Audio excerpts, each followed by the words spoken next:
بسم اللہ الرحمن الرحیم۔ شروع اللہ کے نام سے جو بڑا مہربان اور نہایت رحم کرنے والا ہے۔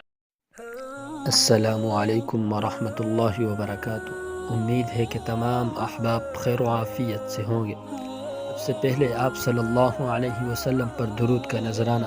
اللہم صلی علی محمد عبدک ورسولک وصلی علی المؤمنین والمؤمنات والمسلمین والمسلمات۔ آج میں آپ کو حضرت سعید رضی اللہ عنہ کا ایک عجیب واقعہ سناتا ہوں۔ حضرت عمر فاروق رضی اللہ عنہ نے امارات حمص کے لیے حضرت سعید بن عامر رضی اللہ عنہ کو بلا بھیجا۔ وہ پیغام ملتے ہی فوراً بارگاہ خلافت میں حاضر ہو گئے۔ حضرت عمر فاروق رضی اللہ عنہ نے ان سے مخاطب ہو کر فرمایا، میں نے حمص کی امارات کے لیے تمہارا انتخاب کیا ہے۔ حضرت سعید رضی اللہ عنہ نے عرض